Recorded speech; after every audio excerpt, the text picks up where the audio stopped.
नमस्कार, मैं लक्ष्मण सिंह। स्वागत है आपका दिशा एकेडमी बाई एरस पर। और आज हम पढ़ेंगे सेट्स, ठीक है, यानी समुच्चय। तो सबसे पहले हम जानेंगे कि समुच्चय कहते किसे हैं, ठीक है, और उसके बारे में फिर धीरे धीरे आगे बढ़ते जाएंगे, ठीक है। तो पहले हम जान लेते हैं कि जो लिखा हुआ है समुच्चय, ठीक, इसको मतलब समुच्चय कहते किसे हैं, पहले तो हम ये जान लें। तो यहाँ पर यानी कि समुच्चय हम यानी देखते हैं कि दैनिक जीवन में जो भी चीज़ें हैं उनको एक समूह के रूप में हम जानते हैं। जैसे हम कह सकते हैं कि कलर्स का समूह यानी रंगों का संग्रह, ठीक है, क्लास में बैठे विद्यार्थियों का समूह, ठीक है, संग्रह कह सकते हैं, और संख्याओं का संग्रह भी कह सकते हैं, ठीक है, संख्याओं का संग्रह कहते हैं।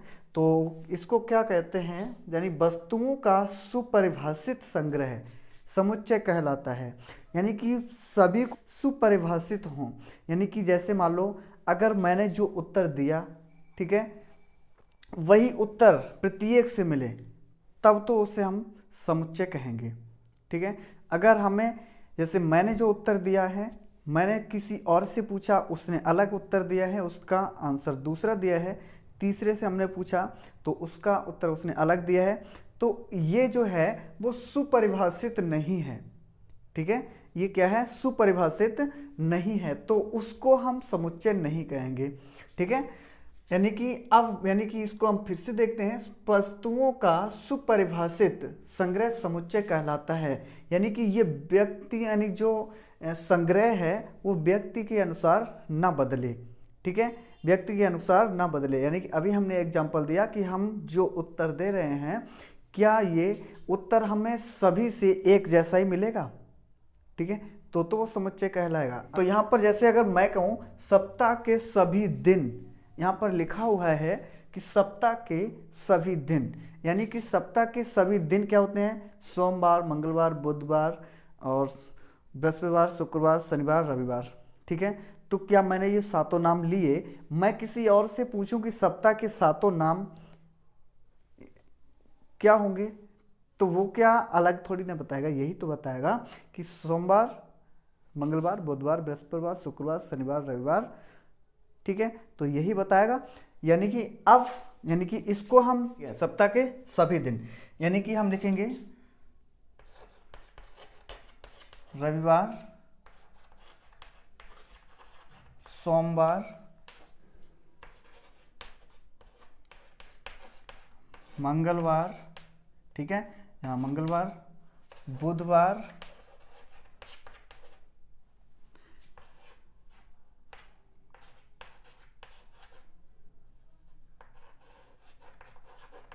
बृहस्पतिवार, शुक्रवार, ठीक है, और शनिवार, ठीक है, ये चीज़ें हैं। तो इसको हमने देखिए, इसको हम यानी कि रविवार, सोमवार, मंगलवार, बुधवार, बृहस्पतिवार, शुक्रवार और शनिवार, ठीक है, इन सातों के अलावा मैंने जो आंसर लिखे हैं, क्या मैं किसी से भी पूछूंगा कि अगर यानी सप्ताह के दिनों के नाम, तो यही बताएगा। तो अब हम अगला देखते हैं संख्या, यानी संख्या 15 के सभी अभाज्य गुणनखंड, ठीक है। तो यहाँ हम देखते हैं संख्या 15 के सभी अभाज्य गुणनखंड, यानी कि 1 इंटू 3, 1 इंटू नहीं करेंगे, 1 3 5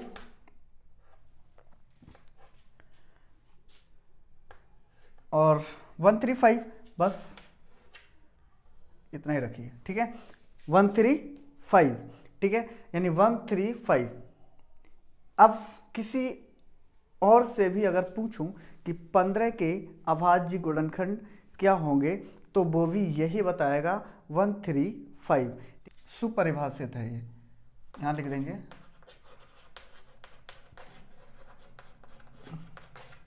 सुपरिभाषित, ठीक है, सुपरिभाषित लिखेंगे। अब हम देखते हैं कि ये वाला तो हो गया, ये भी सुपरिभाषित है,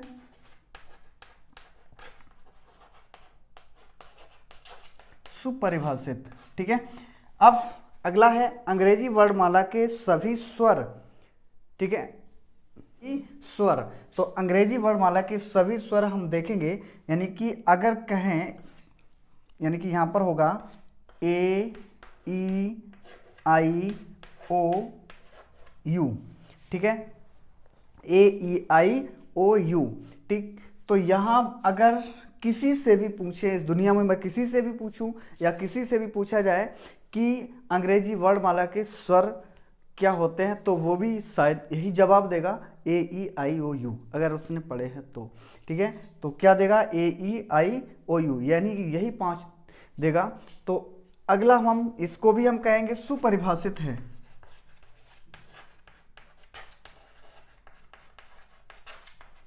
सुपरिभाषित, ठीक है, ये भी सुपरिभाषित है। नेक्स्ट अगर हम देखें, कह रहा है इसमें अगला है स्वतंत्र भारत के सभी प्रधानमंत्री। स्वतंत्र भारत के सभी प्रधानमंत्री, तो इसका भी आंसर एक ही आएगा। मैं किसी से भी अगर पूछ लूं या अगर किसी से भी पूछा जाए कि स्वतंत्र भारत के सभी प्रधानमंत्री, तो उन सबका एक ही आंसर आएगा। तो ये भी हमारा कैसा हुआ, सुपरिभाषित हुआ,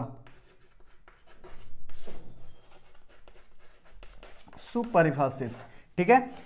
अब यहाँ पर कहा गया है वस्तुओं का सुपरिभाषित संग्रह समुच्चय कहलाता है। तो ये सुपरिभाषित है, ये भी सुपरिभाषित है, ये भी सुपरिभाषित है, ये भी सुपरिभाषित है, ठीक है। ये यानी कि ये सभी क्या हैं, समुच्चय हैं, ठीक।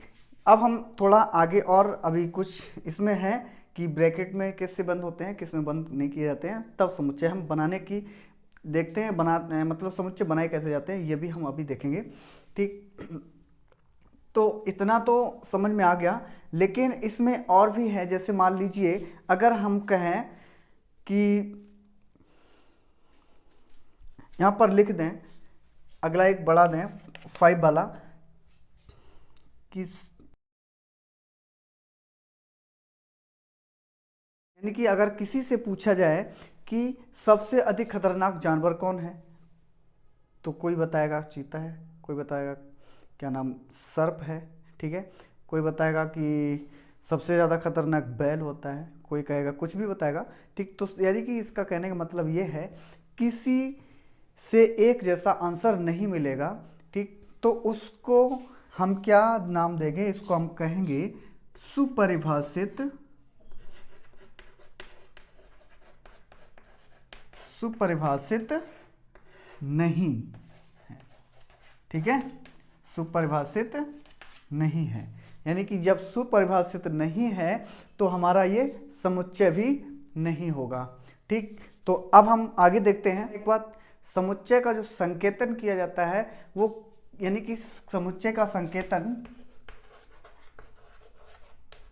समुच्चय का संकेतन, ठीक है। समुच्चय का संकेतन हम देखते हैं कि समुच्चय का संकेतन जो होता है वो हमारे सभी अल्फाबेट के सभी कैपिटल लेटर से हम लिखते हैं। यानी कि इसको हम लिखते हैं A, B, C and dot dot dot, यानी कैपिटल लेटर से लिखते हैं। अल्फाबेट अंग्रेजी के वर्णमाला के सभी बड़े अक्षरों से प्रदर्शित करते हैं, ठीक है। तो अब हम देखते हैं इसको आगे, चलिए आगे हम देखते हैं कि समुच्चय के अवयव, ठीक है। समुच्चय के अवयव हम देखते हैं, कह रहा है समुच्चय में किसी अवयव की उपस्थिति दर्शाने के लिए यूनानी यानी प्रतीक जो एलिमेंट है, ठीक है, का प्रयोग किया जाता है, इसको हम बोलते हैं एलिमेंट, ठीक है। तो यहाँ हम देखेंगे अगर हम कहें कि एक्स अवयव, यानी ऐसे लिखें अवयव एक्स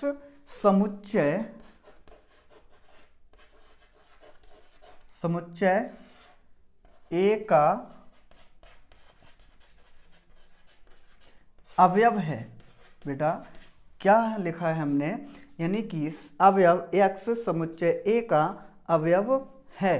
तो हम इसको प्रतीक द्वारा कैसे दर्शाएंगे, प्रतीक द्वारा कैसे दर्शाएंगे, प्रतीक द्वारा कैसे दर्शाएंगे, यानी कि हम लिखेंगे एक्स एलिमेंट ए, यानी कि इसका ये मतलब हुआ कि एक्स समुच्चय ए का अवयव है, यानी कि इसका मतलब ये हुआ कि x जो है ए में है, अवयव x ए में है।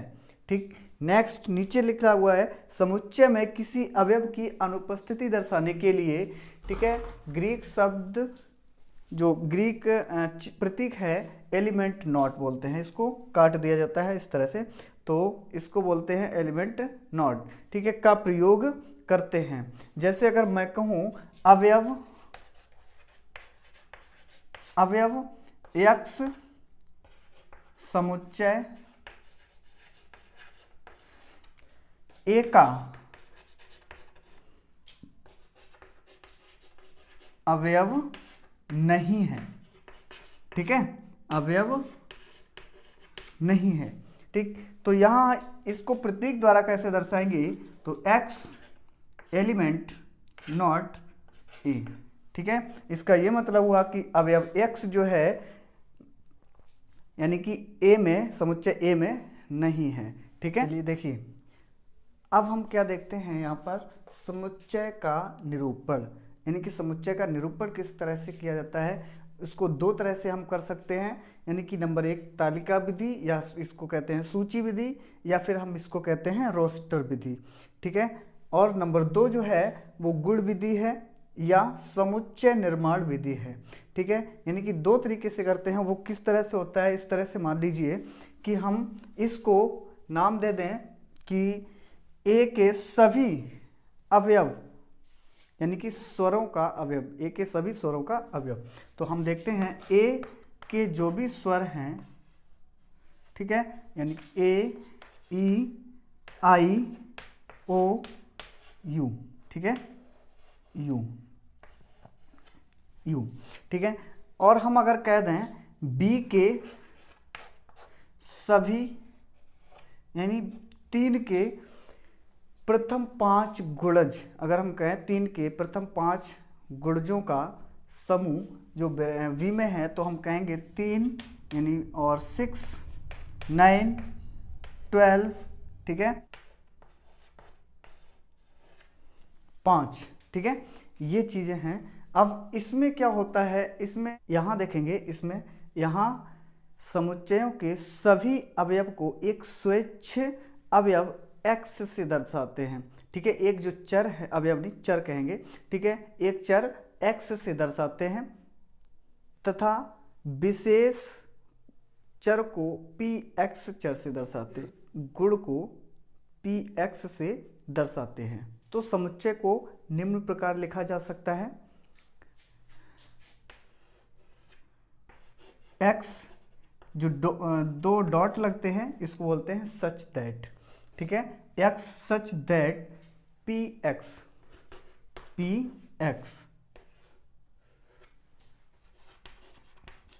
उन सभी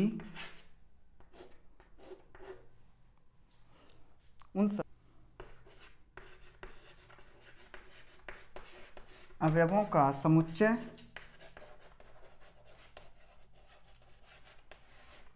जो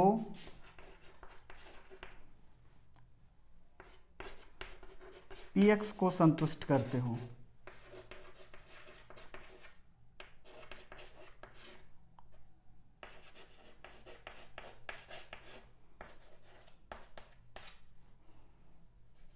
करते हो,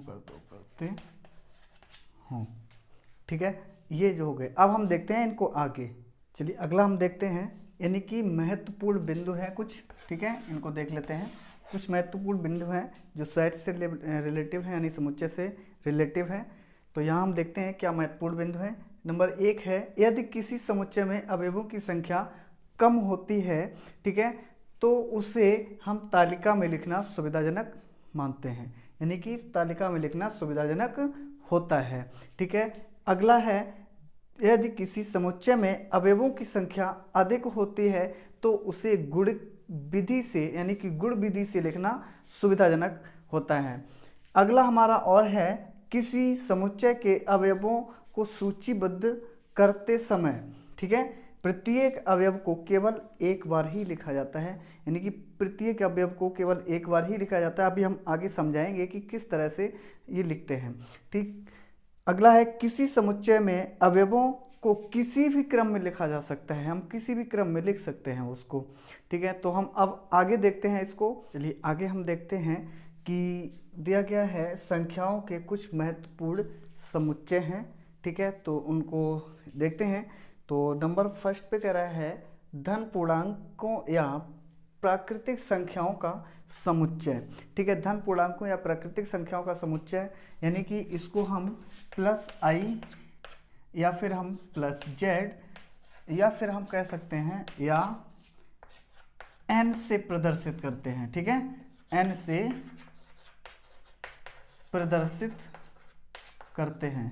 ठीक है, एन से प्रदर्शित करते हैं। अब हम इसका देखते हैं कि इसके एग्जाम्पल, यानी कि जैसे जान देते हैं, यानी कि इस तरह से, जैसे मान लो I plus equal to Z plus equal to N. ठीक है, equal to 1 2 3 4 5 and dot dot dot. ठीक है, इस तरह से हम देखते हैं इनको। अब इस दूसरे में है पूर्ण संख्याओं का समुच्चय, यानी कि पूर्ण संख्याओं का समुच्चय कह रहा है। इसको हम किससे डिनोट करते हैं? W से, W से दर्शाते हैं। ठीक है, W से दर्शाते हैं, यानी कि W इक्वल टू, इसमें लिखेंगे 0 1 2 3 एंड डॉट डॉट। ठीक है, डॉट डॉट करके। अब हम आगे देखते हैं यानी ऋण पूर्णांकों का समुच्चय, यानी कि इसको हम देखते हैं, यानी कि माइनस आई या फिर हम कह सकते हैं जेड माइनस के। तो इसको हम दर्शाते हैं। ठीक है, और लिखते हैं इसको माइनस, और या फिर बराबर करके लिखेंगे, बराबर जेड माइनस इक्वल टू हम लिखते हैं, यानी कि जो ऋण पूर्णांकों का समुच्चय है तो इसमें सभी क्या करेंगे, माइनस के लिखेंगे। और ये देखिए, यानी कि माइनस के 3 माइनस के 2 माइनस के 1। ठीक है, माइनस के 1। अब हम देखेंगे अगला हमारा है पूर्णांकों का समुच्चय, यानी पूर्ण अंकों का समुच्चय। तो इसको हम किससे डिनोट करते हैं? इसको हम डिनोट करते हैं जेड या आई से। ठीक है, जेड या आई से डिनोट करते हैं। तो यहाँ पर Z equal to, sorry I equal to Z equal to, यहाँ पर हम देखते हैं कि -3 -2 -1 0 1 2 3। ठीक है, इधर भी डॉट डॉट है और इधर भी डॉट डॉट। ठीक है, इस तरह से देखते हैं। अगला हमारा है परमेय संख्याओं का समुच्चय। परमेय संख्याओं का समुच्चय हम देखते हैं, इसे हम Q से प्रदर्शित करते हैं। परमेय संख्याओं के समुच्चय को Q से प्रदर्शित करते हैं, Q से दर्शाते हैं। ठीक है, Q से दर्शाते हैं। अब Q इक्वल टू हम लिख सकते हैं, Q equal to x such that x equal to P upon Q, equal to P upon Q। जबकि ठीक है, जबकि यहाँ पर Q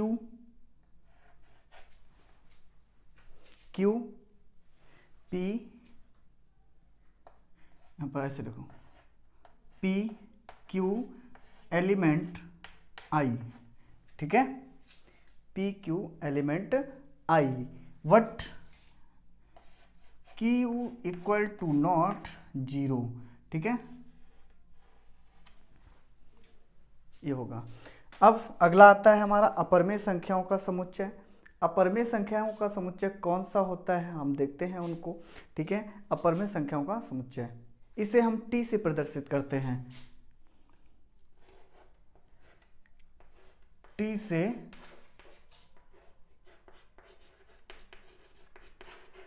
प्रदर्शित करते हैं, ठीक है, टी से प्रदर्शित करते हैं। तो इसको हम देखते हैं t equal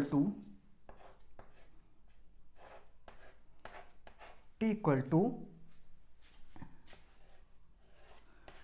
x element x such that x element r, x such that यानी x element r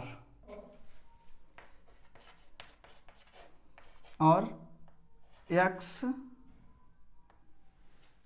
element not q, यहाँ करेंगे एलिमेंट नॉट q, ये हो गया, ठीक है। अब अगला आता है हमारा वास्तविक संख्याओं का समुच्चय। तो वास्तविक संख्याओं का समुच्चय हम देखते हैं, इनमें परमेय और अपरमेय संख्याएं दोनों ही सम्मिलित होती हैं, इनमें परमेय और अपरमेय संख्याएं दोनों ही सम्मिलित होती हैं। तो यहाँ पर लिखेंगे परमेय प्लस अपरमेय संख्याएं, ठीक है, दोनों ठीक है, परमेय और अपरमेय संख्याएं दोनों होती हैं। इसे r से प्रदर्शित करते हैं, इसे किससे प्रदर्शित करते हैं, r से, ठीक है, यानी कि r से हम प्रदर्शित करते हैं। तो यहाँ r इक्वल टू लिखते हैं, इसका नीचे लिख लेंगे, ठीक है, इसका इधर लिख लेंगे। तो यहाँ r इक्वल टू हम देखते हैं x सच दैट x एक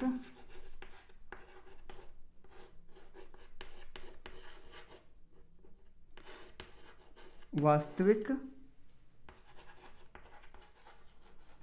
संख्या है, ठीक है, कैसी संख्या है, वास्तविक संख्या है।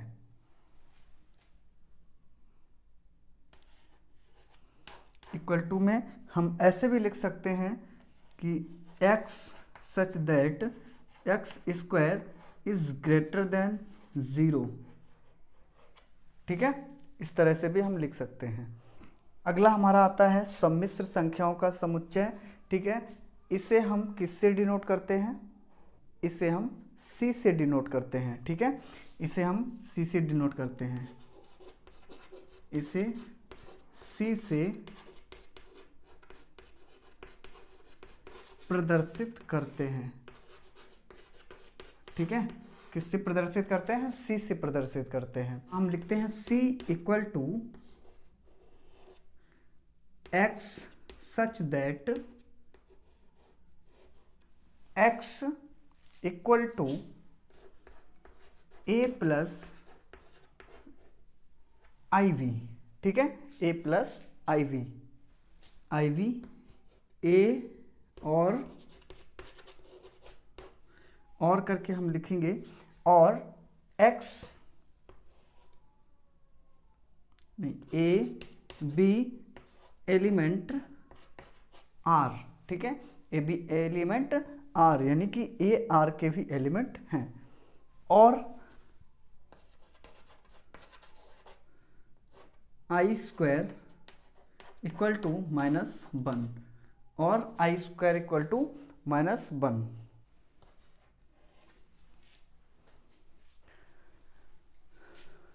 अब यहाँ हम थोड़ा देख लेते हैं, थोड़ा नोट में एक है, ठीक है, यानी कि हम देखते हैं इतने में थोड़ा, ठीक है, यानी कि धनात्मक परमेय संख्याओं को यहाँ पर लिखा हुआ है, देखिए धनात्मक परमेय संख्याओं का अगर हम देखते हैं तो प्लस q से प्रदर्शित करते हैं, यानी कि यहाँ लिखेंगे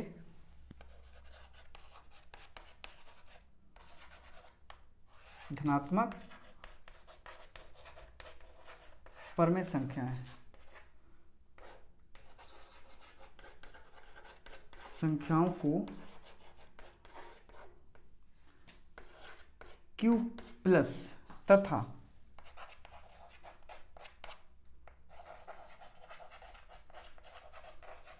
धनात्मक वास्तविक तथा धनात्मक वास्तविक संख्याओं को प्लस आर से